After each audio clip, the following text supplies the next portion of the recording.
बीड म्हटलं की पहिलं गोपीनाथरावजी मुंडे साहेबांचं नाव आणि त्या जिल्ह्याची ओळख म्हणजे बीड म्हणजेच गोपीनाथ मुंडे, गोपीनाथ मुंडे म्हणजेच बीड अशी होते. पण संतोष देशमुख यांच्या हत्येनंतर जी काही बीडला ओळख मिळाली, ती ओळख बिहारची आणि बीडची तुलना या ठिकाणी होऊ लागली. कारण त्या ठिकाणी सरपंच संतोष देशमुख हत्येचा नेमका पॅटर्न, त्यांना मारलेली पद्धत, ह्या सगळ्या गोष्टी पाहिल्या गेल्या तर एक थोडी क्रूरता माणसामध्ये येते कुठून, हा एक सर्वसामान्यांना प्रश्न पडला. आणि त्या घटनेवर पूर्ण मसाज जो गावातील एक सर्वसामान्य कुटुंबातील एक होतकरू सरपंच याची हत्या आणि झालेलं ते कृत्य, हे सगळं मन हेलावणाऱ्या घटना ह्या बीडमधूनच मित्रांनो घडल्या होत्या. आणि त्यामुळं पूर्ण महाराष्ट्र हे पेटून उठला होता. देशमुखांची हत्या, तो झालेला पॅटर्न आणि ते मागितलेली खंडणी, हे सगळा प्रकार ह्या देशसेवेतून किंवा कुठल्या सामाजिक कार्यातून झालेला नसून त्या एका खंडणीतून झालेले आहे. आणि आता हे सध्या कोर्टामध्ये जे काही बागलबिंडे जे आहेत ते अटक आहेत आणि त्यांचा सूत्रधार म्हणून वाल्मिक कराडांनाही त्या ठिकाणी अटक करण्यात आलंय. आता वाल्मिक कराड यांचे कनेक्शन हे त्यावेळेस धसांनी किंवा त्या ठिकाणच्या स्थानिक आमदारांनी किंवा महाराष्ट्रातील काही नेत्यांनी हे प्रकरण उचलून धरलं आणि याची जे काही पाळंमुळं आहेत, काही यांचे काही हातं आहेत, लागीबंदी आहेत, हे सगळे त्या ठिकाणी काढायचा प्रयत्नही झाला. आणि सध्या ही गोष्ट न्यायप्रविष्ट आहे. हे सध्या कोर्टामध्ये केसेस चालू आहेत. वाल्मिक कराडाकडनं जामिनीची मागणी होते, अनेक मागण्या होतात, पण सध्या कुठलीही मागणी कोर्ट हे मान्य करत नाही. त्यांची संपत्ती जप्तीच्या मागण्या झाल्या, त्यांचे अकाउंट सीज आहेत, अशाही माहिती येतात. पण यातूनच एक गोष्ट समोर येते की तो पॅटर्न फक्त देशमुखपर्यंत मर्यादित होता का, तर नाही. आता वाल्मिक कराड हे पूर्णपणे अडकले, ते बाहेर येतील गॅरंटी नाही. सध्या तरी असं वातावरण आहे की वाल्मिक कराड व टोळी या सगळ्यांचे सर्व रस्ते बंद आहेत. सध्याची आताची परिस्थिती आहे. कारण बघा, चंद्रकांत पाटलांनी पाठीमागे बोललं होतं की या केसमध्ये सगळं काही स्टेप बाय स्टेप होईल आणि एकही आरोपी सुटणार नाही, असं चित्र सध्या तर आता आहे. आणि सगळे आरोपी हे जेरबंद आहेत आणि सध्या ते बाहेर कधीच येऊ शकत नाही, अशी आताची परिस्थिती आहे. आता यामध्येच ह्या सगळ्या गोष्टीमध्ये कराडाचं सुद्धा नाव होतं आणि कराडच्या 2 मुलांचंही नाव होतं, सुशील आणि श्री. सुशील कराड आणि श्री कराड या दोघांचं नाव होतं मधल्या काळामध्ये. आता ह्या ज्या प्रकरणाला देशमुखांच्या कराडांच्या जातीचा रंग द्यायचा प्रयत्न झाला, काही लोकांनी मध्ये उड्या मारल्या आणि त्या जाती त्याला त्याचा रंग दिला होता, मराठा वर्सेस आपलं वंजारी असा. पण ज्या वेळेस ज्ञानेश्वरी ताई मुंडेंनी महादेव मुंडेंची हत्या समोर आणली, म्हणजे ज्ञानेश्वरी मुंडेंचा नवरा महादेव मुंडे, त्या महादेव मुंड्याला तो वंजारी असताना त्यांना वंजारी टोळीनं मारलं. ज्यावेळेस लोकांसमोर आलं त्यावेळेस लोकांना कळलं की हे जे कराड गँग आहे ते फक्त मराठ्यांनाच नाही मारत, ते वंजाऱ्यांना नाही मारत, ते जात पात काहीच बघत नाहीत, पैशा पुढे प्रॉपर्टी पुढे ते कुणालाच मोजत नाहीत, असा एक मॅसेज त्यावेळेस पुढे आला.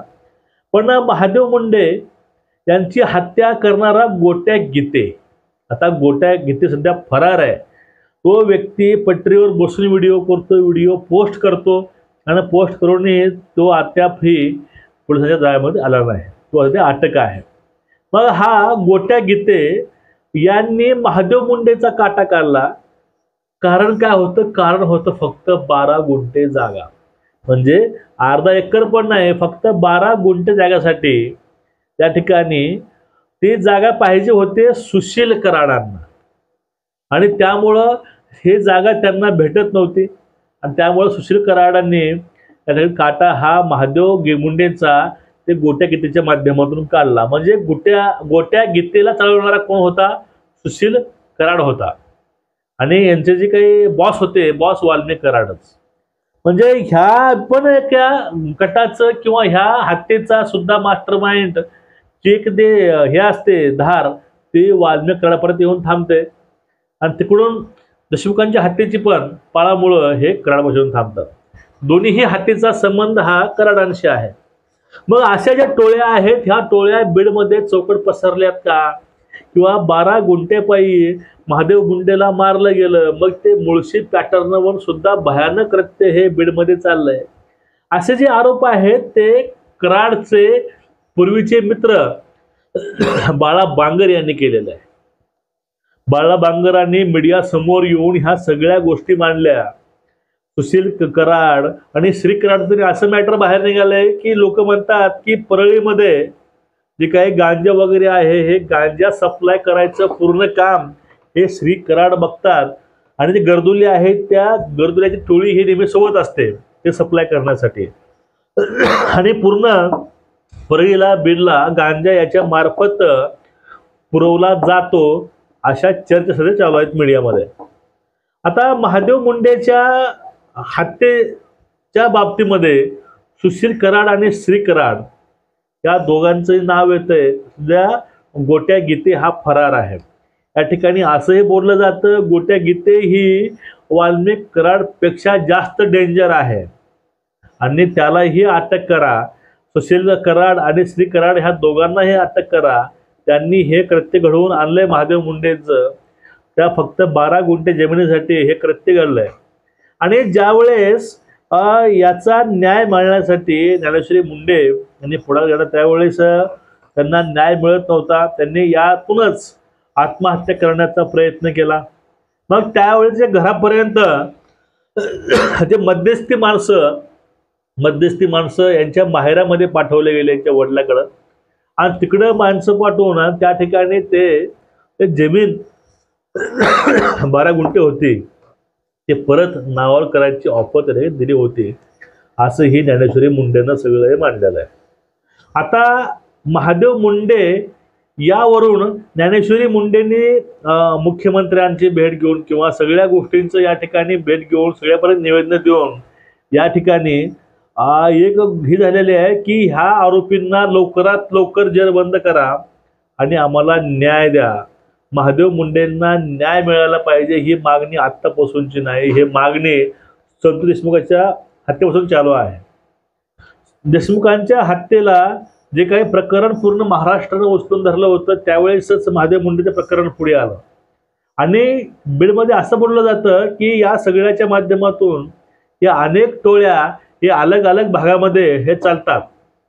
त्या मसाजोगच्या बाजूला टोळी तो घोडे चालवायचा त्यामध्ये एक अजून मुलगा गायबच आहे आंधळे नावाचा तो अजूनही सापडला नाही. तो अजूनही फरारच आहे.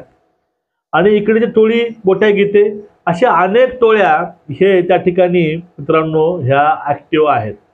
आणि आता असंही बोललं जातं की बबन गीते आहे. बबन गीतेंना पण एका खोट्या केसमध्ये अडकवून त्यांना जेलमध्ये पाठवलंय असंही आता गोष्टी पुढे येत आहेत. कारण बबन गीते आणि वाल्मिक कराड ह्या दोघांचं वाकडं होतं. त्या दोघांचं वाकडं असल्यामुळं त्याला मुद्दा होऊन त्याच्यावरती केसेस टाकून त्यांना जेरबंद केलंय असंही या ठिकाणी बोललं जातं. मग नेमकं हे जे काही बीड आहे त्या बीडची बदनामी काही लोकांमुळे होते आणि हे बीडला बदनाम करणारे लोक जे आहेत काही जेलमध्ये आहेत काही जेलच्या बाहेरही आहेत. जे जेलच्या बाहेर आहेत त्यांना हे अटक करा यांची संपत्ती सीज करा किंवा यांचे जे काही अकाउंट्स आहेत ते अकाउंट फ्रीज करा अशा मागण्या होत आहेत. पण जे जर प्रकरण पाहिलं तर कराड वाल्मिक कराड यांची जी अनधिकृत प्रॉपर्टी आहे त्याची चौकशी करा आणि ते पूर्ण सीज करा अशी मागणी रोहित पवारांनी केली होती. आणि या प्रकरणावरती जे काही शासकीय वकील उज्ज्वल निकम त्यांची पकड ही मजबूत आहे आणि कुठल्याही परिस्थितीमध्ये हे आरोपी जेलच्या बाहेर येणार नाहीत. त्यांना कठोरात कठोर शिक्षा होईल असा विश्वास त्यांनी दिलेला आहे. यांनी आतापर्यंत अनेक वेळेस मागण्या केल्या आहेत जामिनीच्या वगैरे पण त्या सगळ्या कोर्टानं फेटाळलेल्या आहेत. आता एवढंच या ठिकाणी तुम्हाला सांगावं असं वाटतं की जे वाल्मिक कराडांची जी काही बागलबिल्ली आहेत आणि जे काही मुलं आहेत सुशील कराड श्री कराड आता यांना सुद्धा यांचा सुद्धा जो काही बाजार आहे तो बाजार उठवायची तयारी झाली आहे. आता यांना सुद्धा कधीही अटक होऊ शकते असंही आता बोललं जातं. पण महादेव मुंडे बाबतीमध्ये यांच्या बाबतीमध्ये ह्या कराड गँगचा त्यामध्ये सहभाग आहे त्यांचा हात आहे असे पुरावे बाळा बांगरने दिलेले आहेत. आणि याचा जो काही म्होरक्या आहे तो गोट्या गीते आहे. आणि गोट्या गीतेला करायला हे वाल्मिक कराडाने सांगितलं होतं. आणि वाल्मिक कराडाने आपल्या सुशील या मुलांना आणि गोट्याने मिळून त्याला संपवलं असंही काहीतरी बोललं होतं, असं पण आता बोललं जात आहे.